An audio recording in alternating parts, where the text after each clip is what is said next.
Ya, saya harus akui ini sudah lebih daripada 40 tahun yang lalu, waktu saya masih muda, mahasiswa dan masih ganteng.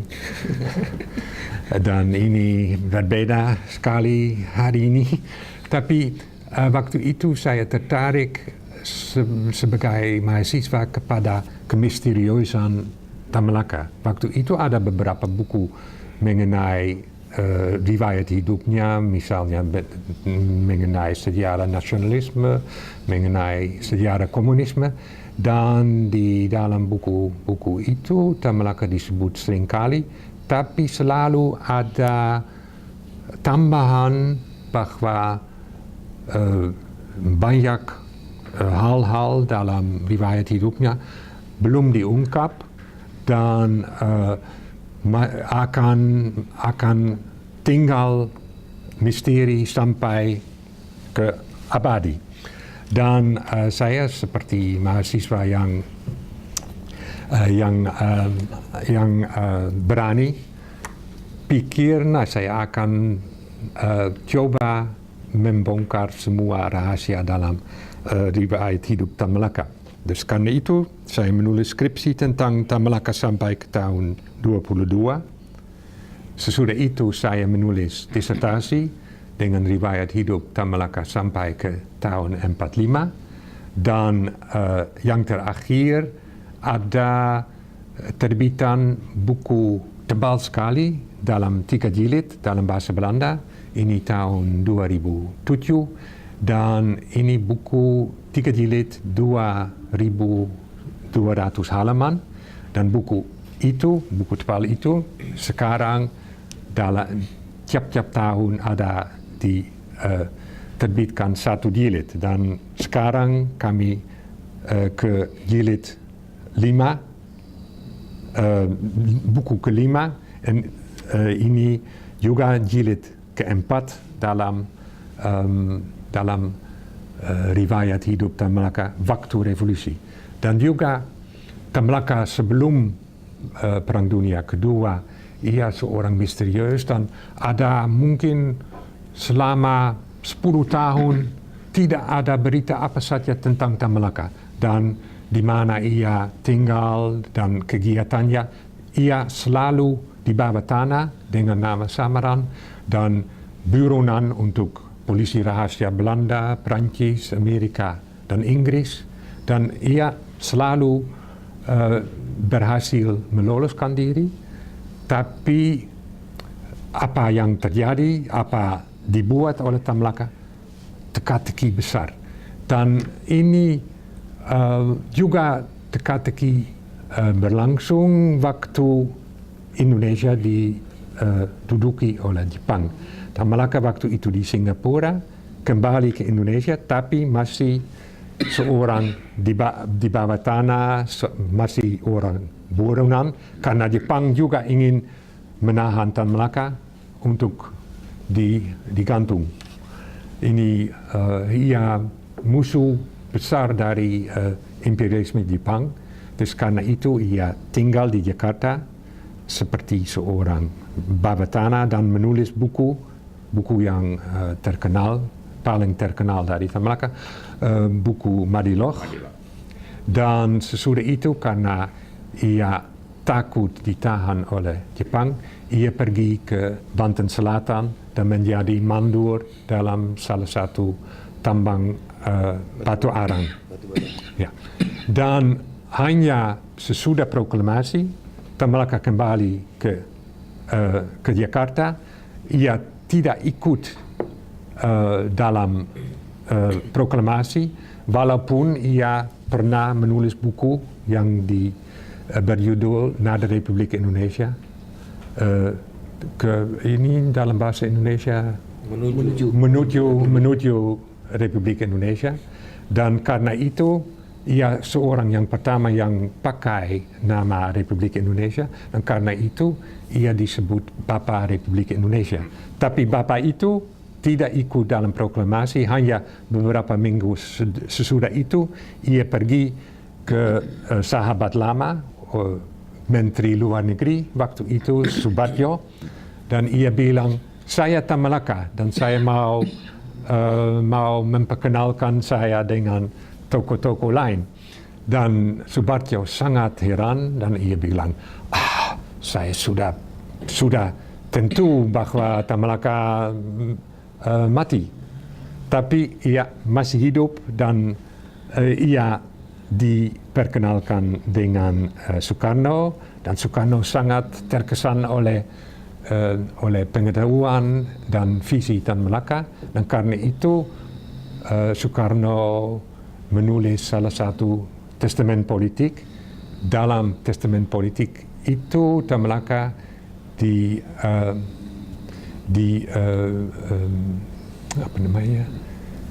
diangkat sebagai presiden baru kalau Soekarno dan Hatta tidak mampu dengan jabatannya. Dan sesudah testament politik itu dan Tan Malaka masih di bawah tanah, ada perselisihan pendapat antara Soekarno, Hatta dan Tan Malaka. Tan Malaka bilang, dengan proklamasi kami sudah merdeka 100%. Dan kalau ada perundingan dengan Belanda atau sekutu lain, ini berarti bahwa 100% akan dikurangi. Dan ini tidak bisa diakseptir. Dan untuk melawan politik diplomasi itu, Tan Malaka mendirikan organisasi namanya Persatuan Perjuangan. Dan Persatuan Perjuangan hampir menjadi kekuatan yang paling besar di Indonesia, dan hanya dengan perlawanan dari Soekarno dan politik licin Soekarno, Tan Malaka bisa dihalangi dan tidak menjadi Perdana Menteri, dan Syahrir waktu itu ditahan. Dan sesudah tes kekuatan itu, Tan Malaka ditahan tanpa tuduhan dan tanpa pengadilan oleh Soekarno dan Hatta dengan persetujuannya, dan ditahan selama 2,5 tahun tanpa proses, tanpa tuduhan apa saja. Hanya dibebaskan bulan September 48, dan dengan bulan September 48 bermula buku jilid keempat, Tan Malaka, Gerakan Kiri dan Revolusi Indonesia. Ya. Untuk membuka ya. Ini pendahuluan yang singkat. Jadi bagi para pemirsa nanti, buku ini sudah ada di toko-toko buku. Seandainya tidak bisa mendapatkan ini, bisa menghubungi kantor Sugeng Saya di Syndicate untuk kita bisa men-channel mendapatkan buku ini. Pak Aswi, jadi betul ya, enlightening saya bahwa memang di dalam pergolakan kepemimpinan revolusi ada yang disebut intrik dalam revolusi. Salah satu korban intrik, tanda petik ya, korban atau ya korban lah ya, karena Tan Malaka ini kalau nanti dibikin film ini bisa mendekati seperti Che Guevara. Kalau di Kuba nih ada bukunya juga, Che Guevara. Ini barangkali pada satu saat ada itu. Pak Aswi jelaskan, ini kan sebetulnya dia ini shadow warrior ya, orang yang melayang-layang, romantisisme dalam revolusi. Saya yakin dia itu kalau tidak terpaksa, dia tidak ingin menjadi penguasa. Dia ingin menjadi satu api daripada revolusi saja gitu. Ini perkiraan saya. Tapi pendapat Anda kira-kira bagaimana? Akhirnya kenapa dia kemudian dimusuhi sesudah persatuan perjuangan? Kenapa dia kemudian dimusuhi? Padahal sebelumnya Soekarno sudah ingin memberikan wasiat kalau mereka nggak ada, kan dia. Nah berikutnya nih publik kita, kiri itu komunis gitu. Padahal kiri itu kan left. Left itu sesuatu yang anti-establishment, itu is always left. Iya kan? Saya bisa sekarang ini left, kumpul dengan Hari, saya bisa left, tapi tidak harus saya komunis. Saya selalu menentang hal-hal yang terlalu established, status quo dan lain-lain. seberapa peranan Tan Malaka pada zaman revolusi itu, left-nya ini seperti apa sih, Pak Sri? Iya, memang pada masa Orde Baru itu, misalnya Tan Malaka ini tidak pernah diajarkan, dan bahkan buku Pak Hari Puse tentang disertasi beliau tentang Tan Malaka yang diterbitkan di Indonesia itu sempat dilarang.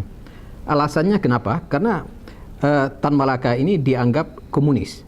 Tan Malaka ini dianggap PKI yang pernah atau dianggap itu berontak tahun 48 dan tahun 65. Oleh sebab itu buku itu dilarang.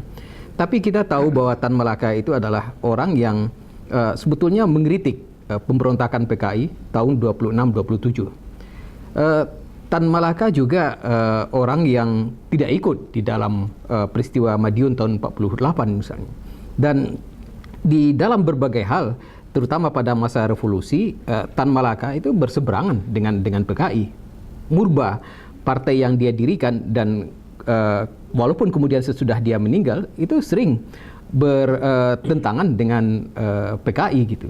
Jadi menyamaratakan pokoknya semua yang kiri ini adalah PKI ataupun juga yang dianggap melakukan pemberontakan, itu juga sesuatu yang sangat salah, dan itu dilakukan pada masa Orde Baru dengan menghilangkan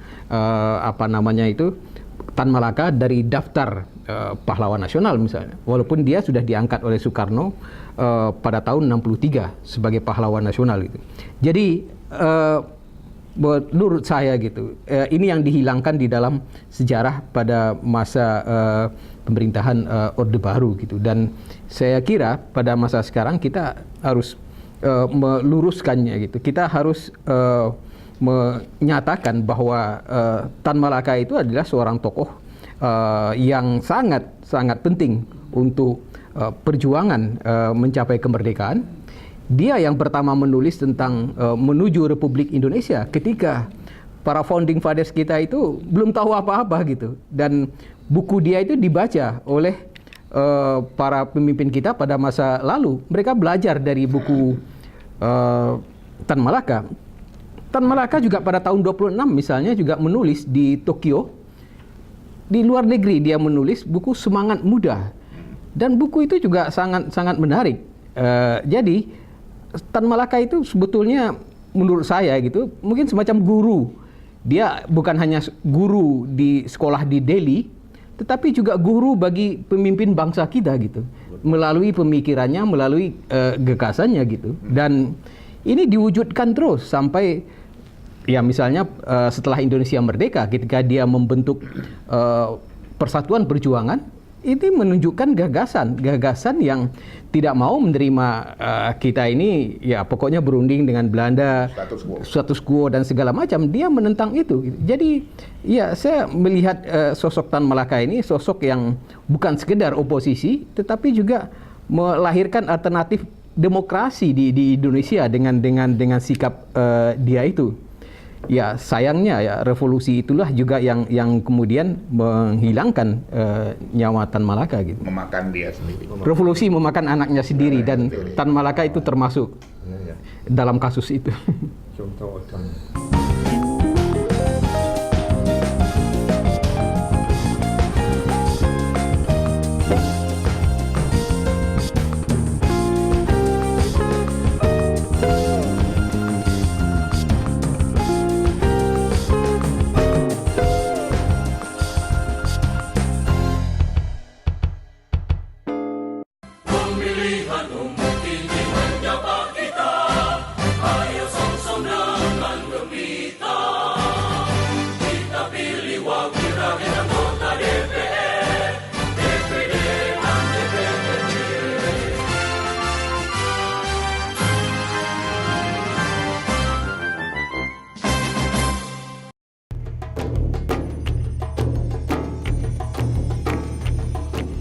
Menelusuri jejak-jejak keislaman, mengenal sejarah Islam, melihat berbagai peninggalan yang menjadi kebesaran Islam di Indonesia. Jalan-jalan Islami memberi banyak pencerahan di awal pagi. Jalan-jalan Islami hadir Senin hingga Kamis pukul 4.30 di sini di TVRI, saluran pemersatu bangsa.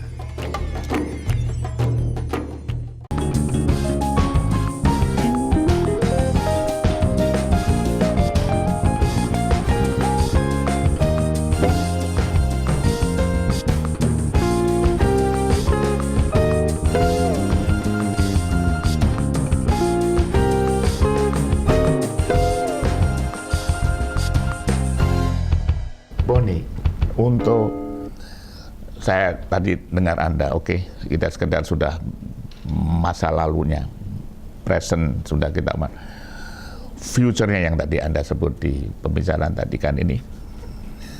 Sekarang ini pengajar, guru pengajar ini nasion itu sedikit sekali. Hampir-hampir bernegara.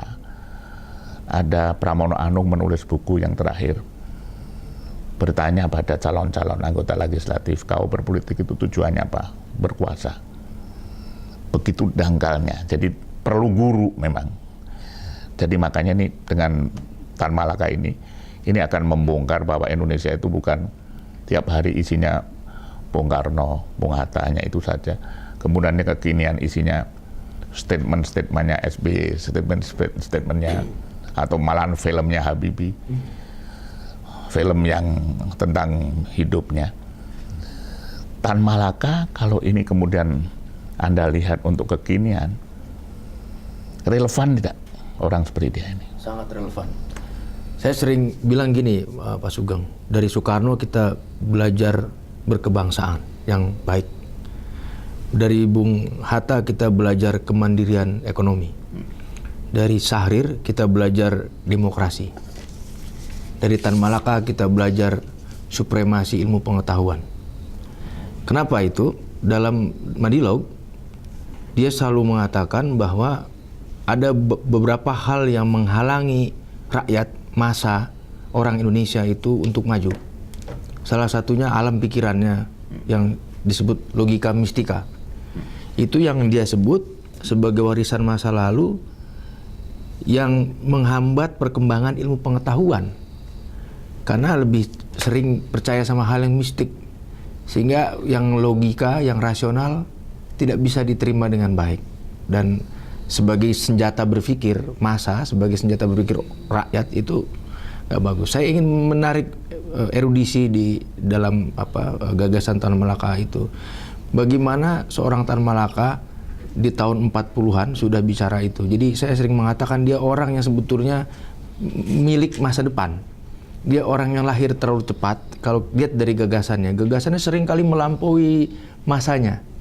Jadi kalau kita pertanyaannya tadi relevan atau tidak, dia sangat relevan. Semisal apa? Dia sudah banyak memberi contoh bagaimana sejarah umat manusia dengan banyak kebudayaan bertumbuh, kemudian juga runtuh karena apa.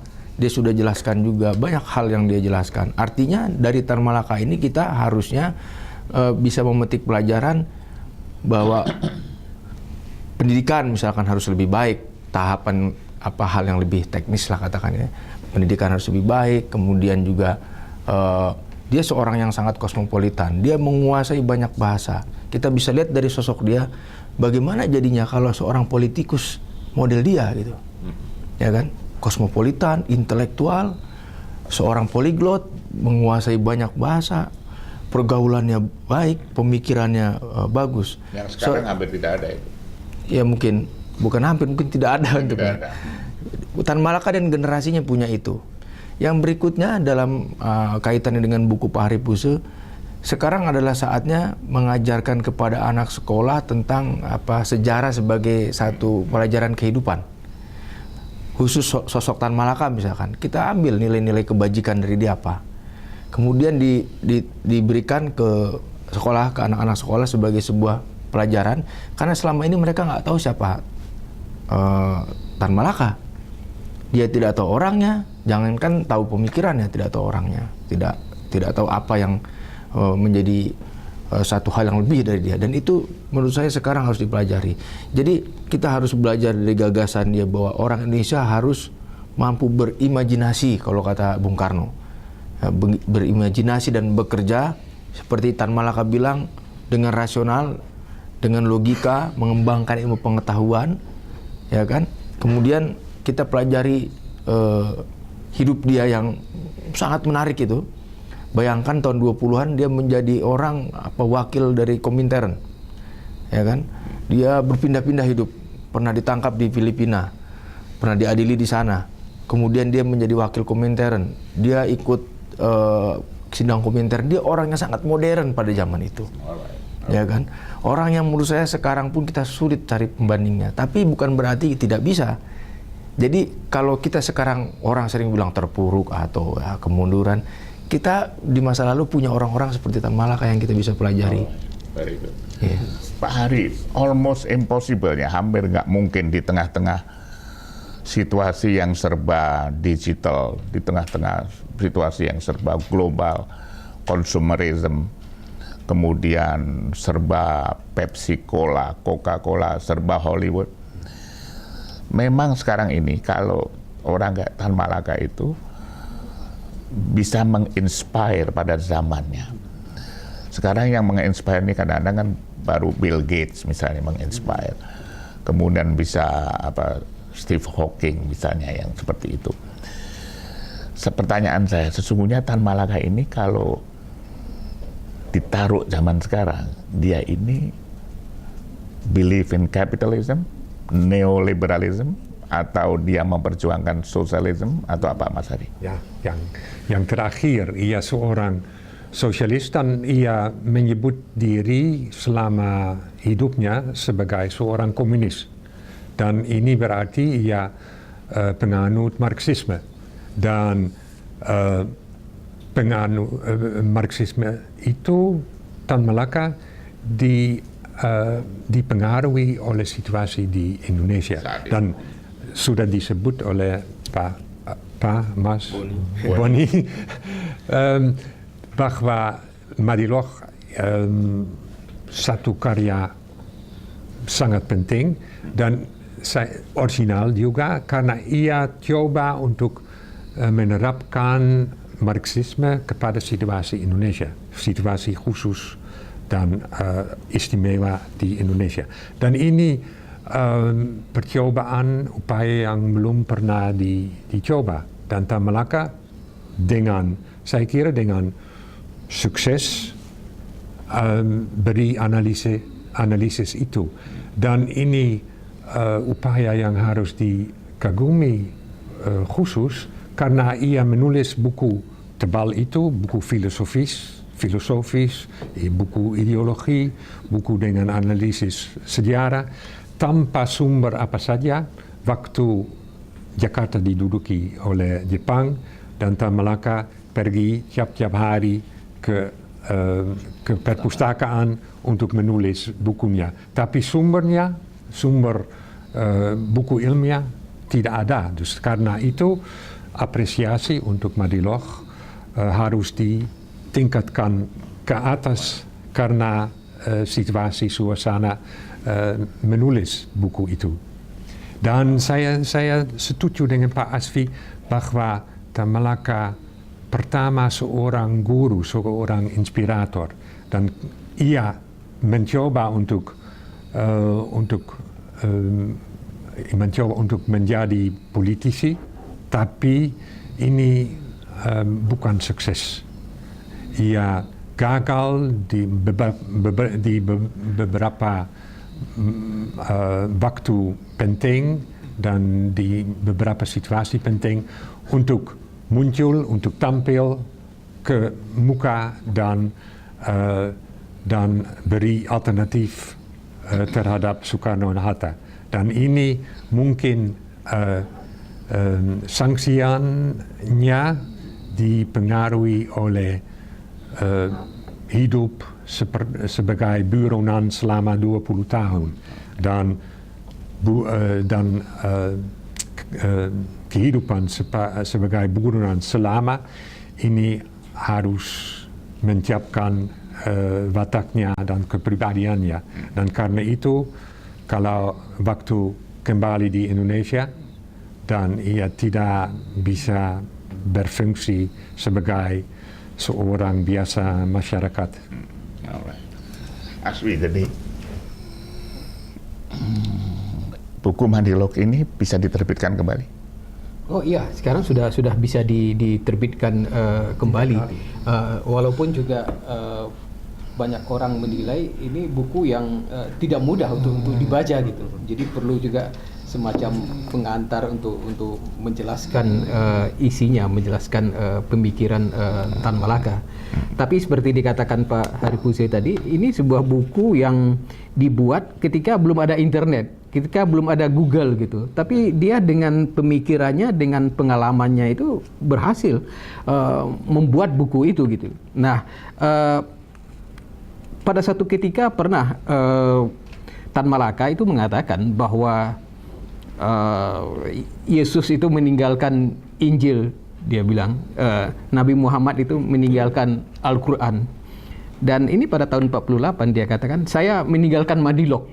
Dan mungkin umur saya tidak terlampau lama lagi, tapi saya sudah meninggalkan sesuatu. Dan sesuatu itu adalah Madilog. Dengan dikawinkan atau dijadikan referensi dengan apa yang terjadi di negara kita sekarang. Negara kita ada kemajuan, bukan tidak ada. Tapi ada hal-hal yang perlu barangkali mendapatkan inspirasi dari pemikir-pemikir founding fathers kita. Mungkin bukan hanya Tan Malaka, tapi mungkin digali lagi dengan orang-orang Pak Natsir, siapa, segala macam. Madilog bisa stand, masih ada nilai-nilai yang bisa kita pakai untuk kekinian dan yang tidak berlawanan dengan apa yang kita punyai, konstitusi kita ini misalnya. Oh iya, jelas. Jadi kalau kita katakan Madilog itu seperti dikatakan juga oleh Tan Malaka, ini kan suatu metode berpikir. Itu yang sangat penting kan, bagaimana cara kita berpikir, pisau analisa. Nah itu yang tetap berlaku. Jadi bagaimana kita mengkritisi sesuatu gitu. Nah ya antara lain dia akan mengambilkan contoh misalnya dengan hal-hal yang bagaimana dia tidak percaya kepada tahyul, kepada khayal dan segala macam. Ini berlaku sepanjang zaman menurut saya. Apa yang dibuat oleh Tan Malaka tadi pada saat genting itu, dia berhasil menciptakan sesuatu yang masih akan dipelajari orang terus gitu. Yang kalau dibaca, wah ini ada lagi sesuatu yang baru mungkin di buku itu gitu, yang mungkin bisa ditafsirkan dengan tafsiran yang lebih kekinian gitu. Nah itu yang saya lihat ya dari banyak buku Tan Malaka, jadi bukan hanya Madilog saja. Dan yang unik juga pada Tan Malaka ini, dia menulis buku pada saat-saat yang tidak damai gitu. Jadi pada saat perang. Jadi dia juga menulis misalnya Gerpolek, itu juga pada saat tahun 48 gitu. Gerpolek itu di gerilya politik dan ekonomi, itu berisi tentang strategi militer di dalam suasana perang gitu. Nah ini kan sesuatu yang juga bahkan diakui oleh Jenderal Nasution. Ini suatu pemikiran militer yang awal untuk Indonesia gitu. Jadi yang luar biasa itu adalah bahwa pada saat yang genting pun dia bisa menulis dengan brilian gitu. Padahal kalau kita kan butuh waktu yang tenang dan semacam suasana yang seperti itu gitu. Tetapi dia justru di masa revolusi, di masa yang masa perang, dia menghasilkan sesuatu. Alright. Boni, kan Bung Karno, To Build the World Anew dan lain-lain seterusnya lah bukunya dia ini. Ada elemen-elemen yang berkaitan dalam pisau analisanya, karena dua-duanya ini kan pengagum Karl Marxism lah, historial materialism dan lain-lain, itu cara pisau analisa itu. Tan Malaka ini ada nggak beberapa elemen dengan Bung Karno yang bersentuhan? Mereka datang sebetulnya tidak dari dua generasi yang tidak begitu jauh ya. Tan Malaka lahir tahun 1897. Betul Pak, 1800-an akhir abad 19. Sedangkan Bung Karno lahir di awal abad 20. Nggak jauh beda. Mereka datang dari keadaan yang sama. Indonesia sedang mengalami penjajahan, di mana setiap aktivis politik pada saat itu menjadi mutlak harus baca Karl Marx untuk membedah teori pengetahuan, bisa analisa terhadap keadaan masyarakat waktu itu, sehingga mereka punya kesadaran, oh ada kelas yang dihisap, ada kelas yang menghisap. Itulah yang membuat mereka kemudian memiliki satu ikatan kesadaran bersama yang pada akhirnya membawa ke gerakan kemerdekaan. Titik singgung Tan Malaka dengan Soekarno tentu banyak, Mas. Contoh dalam pidatonya Bung Karno satu yang pernah saya sunting, misalkan dia pidato, bangsa yang besar itu harus bangsa yang punya imajinasi. Ayo gali terus, bekerja terus, mencipta terus. Nah, itu Bung Karno bilang begitu dalam salah satu pidatonya. Tan Malaka juga sebelumnya sudah mengatakan dalam dalam nada yang lain, dalam kalimat yang lain. Dia katakan sebuah bangsa yang besar itu ya logika, rasional, harus harus diutamakan. Jadi begini, masyarakat kita kan seringkali mendasarkan apa saja yang terjadi di dunia ini pada hal-hal yang di luar dunia, ya kan? Jangan lewat situ ada genderuwo, jangan lewat sini ini orang sakit perut santet segala macam, ya kan? Ada mistik. Nah, yang begini itu menjadi satu penghalang, tahyul tadi. Jadi kata kata Tan Malaka, kita perlu ilmu bukti. Ilmu bukti kata dia. Harus ada buktinya, dan itu modal untuk sains, untuk mencipta. Seperti kata Bung Karno, untuk berimajinasi, ya, berpikir, menciptakan kemajuan. Nah, Bung Karno bilang bangsa yang hebat itu bikin jembatan itu nggak perlu 10 langkah cagak, 10 langkah cagak. Siapa memengaruhi siapa? Kenapa? Siapa memengaruhi siapa to some extent? Saya kira Bung Karno juga membaca, bukan saya kira, dan itu betul, Bung Karno pembaca karya-karya Tan Malaka. Sehingga dalam sebuah pertemuan di tahun 45 di Jakarta, Bung Karno kaget ketemu di Jalan Keramat, di sebuah rumah sekarang jadi apotik. Bung Karno kaget karena ketemu dengan orang yang namanya Tan Malaka, yang sebelumnya dia sudah baca karya-karyanya. Jadi saya kira memang Bung Karno ini, Tan Malaka ini punya pengaruh yang saya katakan banyak pemikiran sehingga dia jadi seorang legenda.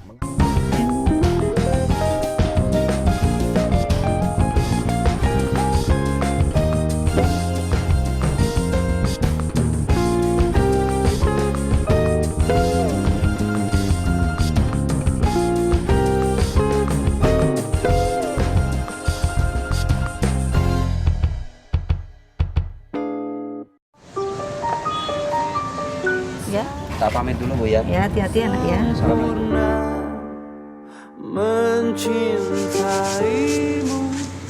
Silakan Pak, semut sepatunya.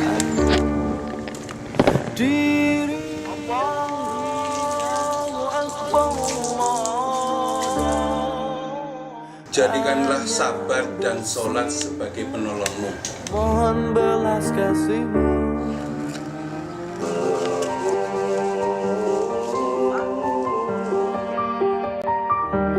Hitam diri, hitamlah hari yang lalu. TVRI sebagai saluran pemilu terpercaya hadirkan aneka program jelang pemilu 2014, realita politik, dialog sosialisasi pemilu, rakyat memilih, demokrasi 55, cerdas memilih. Saksikan rangkaian program pemilu 2014 di sini di TVRI, saluran pemersatu bangsa.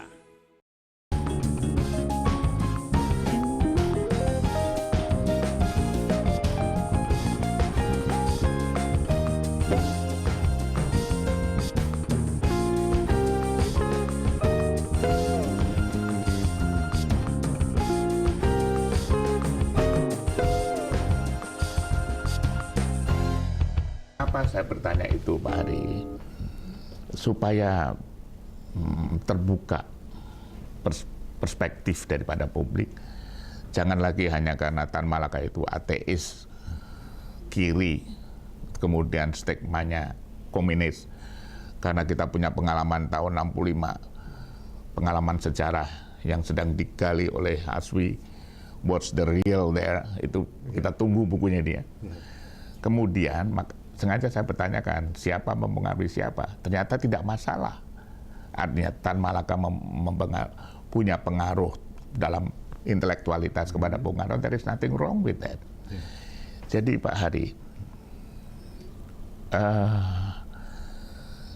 ini kan Tan Malaka, Bung Karno, ini kan sekarang ini Bung Karno dieluk-elukan pikiran-pikirannya. Why not Tan Malaka? Tan Malaka juga dipelajari sampai hari ini. Dan saya kira harus ditekankan bahwa Tan Malaka selain dari buku teoretis, filosofis, juga menulis buku autobiografi dari penjara ke penjara. Ini untuk lingkaran pembaca besar, dan buku itu ini it's a pleasure to read. Ini Menyenangkan. Menyenangkan. Buku yang menyenangkan, dan ini dalam hemat saya buku autobiografi yang terbaik yang pernah ditulis dalam bahasa Indonesia. Dan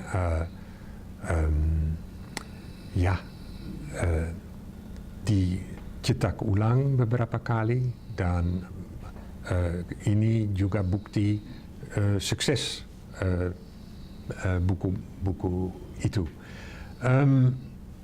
Ini ditulis autobiografinya waktu ditahan oleh Soekarno selama 2,5 tahun, itu sudah disebut, dan diterbitkan sesudah dibebaskan lagi. Dan Tan Malaka sesudah dibebaskan terjun lagi dalam politik, dan hasilnya ialah bahwa dalam salah satu rangkaian yang dari kebetulan Tan Malaka ditembak mati oleh seorang letnan kedua di dekat Kediri dalam salah satu desa kecil namanya Selopangun, tanpa proses, dan atas tragis dan ironis dan sangat sedih bahwa riwayat hidup seorang tokoh sebesar harus diakhiri oleh seorang bawahan TNI waktu itu. Tapi ini terjadi waktu revolusi. Dan sesudah itu ada selimut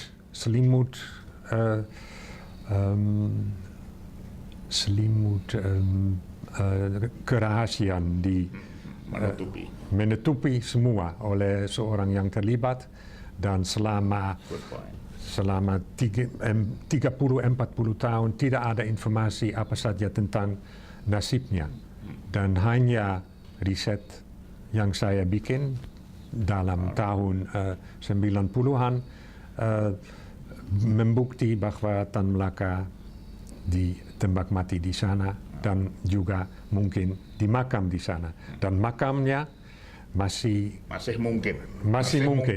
Pak Asfi tahu persis. Alright, Pak Asfi, tidak ada yang berhenti. Jadi kalau Steve Hawkins itu bilang dulu kan universe, sekarang multi universe, jadi bergerak terus maju. Nah, dunia ini juga bergeser sekarang. Dulu komunisme itu dikondem habis, tapi kemudian komunisme ala China bisa menyesuaikan diri, mengadapt dirinya. Kemudian sekarang the most powerful economic power di dunia. Kalau seandainya Tan Malaka dibaca kembali, kan pasti ada relevansinya. Oh, neoliberalisme tidak sedang menghantui kita. Mengenai kekuasaan uang yang bisa mencetak uang. Eropa bikin sendiri euro karena tidak mau dolar. Yuan tidak mau didikte oleh dolar.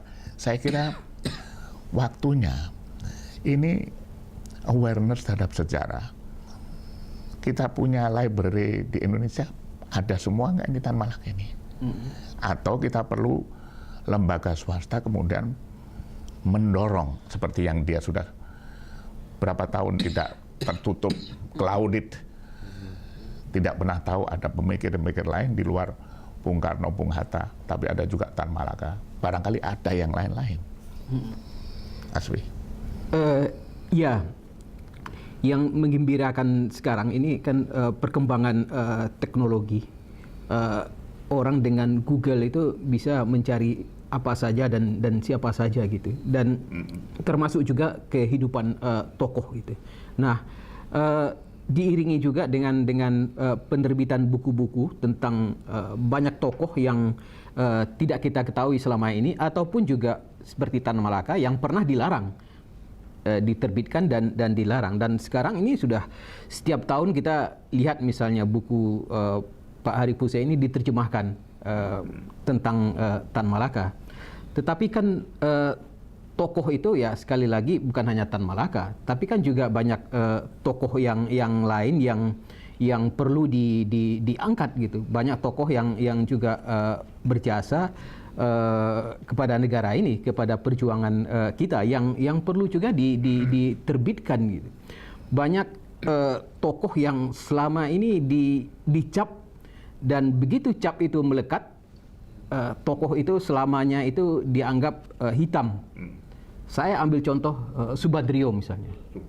Subandrio ini kan adalah Waperdam, orang kedua sesudah Bung Karno, yang pada tahun 65 itu dihukum mati dan kemudian berubah hukumannya menjadi seumur hidup dan dibebaskan. Tapi Subandrio itu adalah tokoh yang sejak tahun 46 itu berada di Inggris, mencoba melakukan pembukaan hubungan diplomatik, mengadakan hubungan-hubungan, dan kemudian pada tahun 50 menjadi duta besar di Inggris dan di Moskow. Dan kalau kita lihat politik luar negeri Soekarno pada tahun itu, pelaksananya ataupun juga penggagasnya sebagian kan Subandrio. Subandrio yang menjalankan politik luar negeri sejak Indonesia merdeka ini sampai pada tahun 65. Dan Subandrio yang juga sebetulnya kalau kita berbicara tentang Irian Barat, Subandrio yang bergerak di PBB.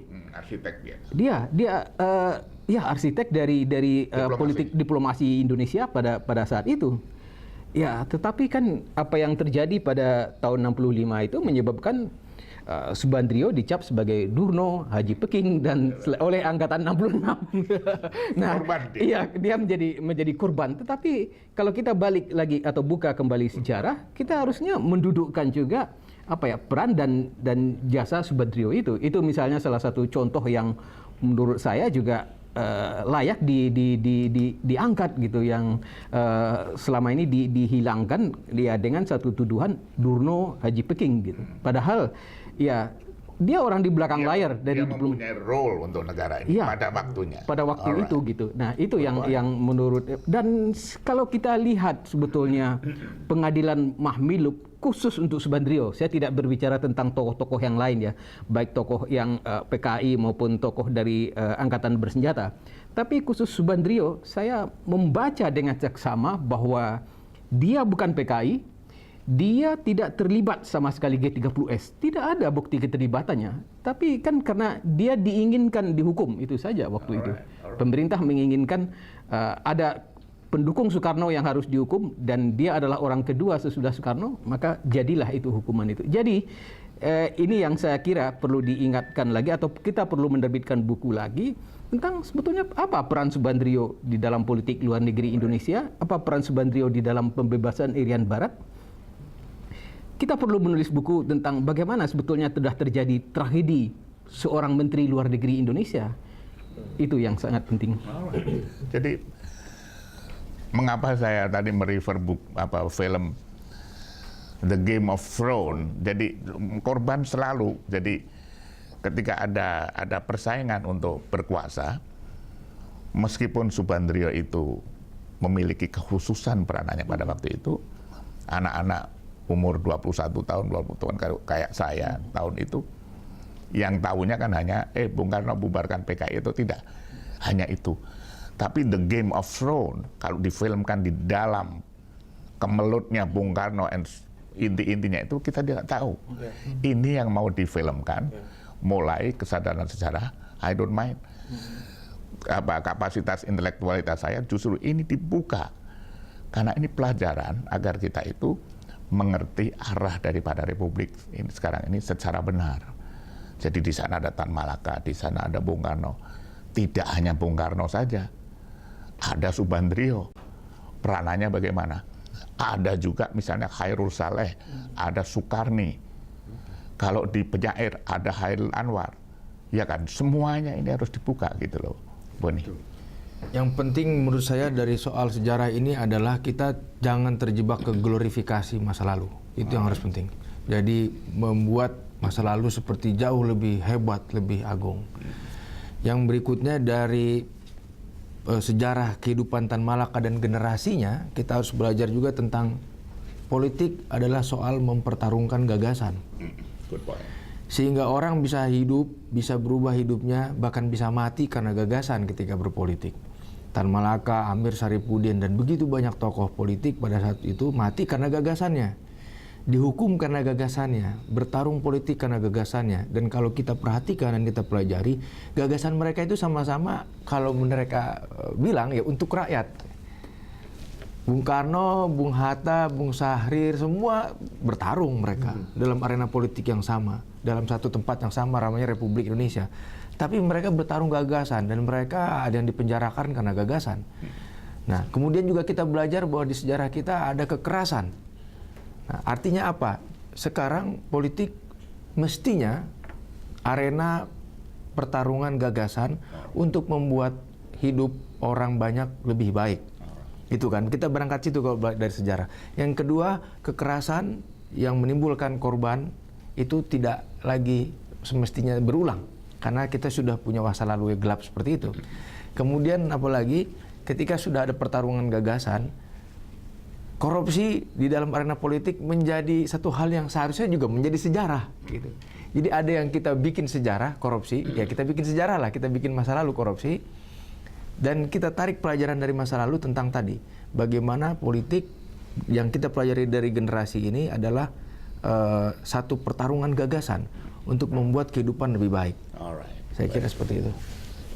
This will be your last statement. Tetapi glorifikasi tentang sejarah itu terjadi. The grandeur that was Rome. Buku sendiri itu. The great that was Greece. Memang selalu begitu. Jadi glorifikasi dalam sejarah itu tidak berarti kita memuja yang lalu. Tapi memang di sana ada sesuatu yang cita-cita itu. Your last statement. Oke. Saya kira Tan Malaka selama 40 tahun tidak diglorifikasikan, tapi dihujat dan dilupakan saja. Dan tentu ia harus diberikan tempat yang pasti dalam sejarah Indonesia. Dan dalam buku saya tidak ada glorifikasi, ada banyak hal yang tidak bersukses tentang Tan Malaka, tapi walaupun begitu, ia seorang yang besar dan penting dan harus dipelajari sampai abadi. Good point. Alright. Bapak-bapak sekalian, memang 1 jam selalu kurang. Tapi saya pertama mau mengadres audiens saya terima SMS selalu tidak kurang dari 600-800 SMS setiap episode. Moga-moga ini untuk episode ini saya menyajikan sesuatu yang berkenan di para pemirsa sekalian. Untuk menutup, saya ingin mengadres seluruh pemangku kepentingan dari mulai presiden, wakil presiden, anggota kabinet, DPR dan DPRD dan calon-calon pemimpin baik yang mau pergi maupun yang akan datang, agar jangan mendengarkan diri sendiri, tapi membacalah apa yang sudah dilakukan oleh the founding fathers, khususnya pemikir-pemikir di masa lalu. Karena pada hakikatnya berpolitik dan ingin menjadi pemimpin politik itu adalah tentang bernegara. Dan bernegara itu adalah tentang cita-cita.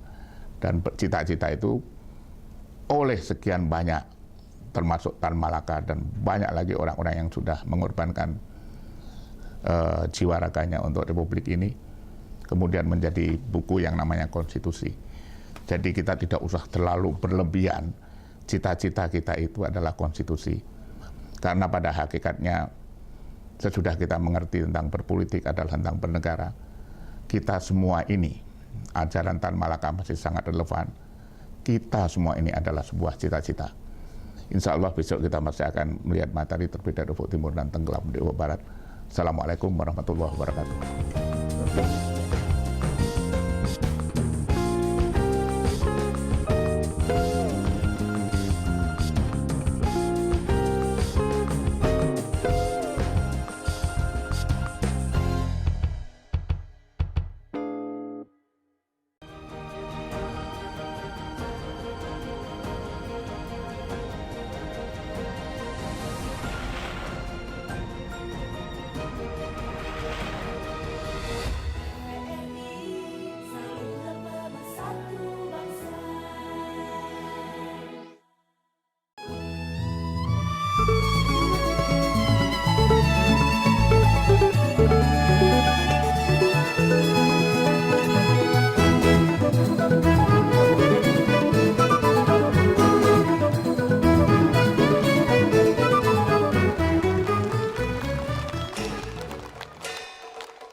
Assalamualaikum warahmatullahi wabarakatuh. Waduh. Salam sejahtera untuk kita semua. Ya, dan senang sekali pada malam hari ini tentunya malam yang spesial. Kami berdua di malam untuk memeriahkan tahun baru Imlek ke 2565 Masehi.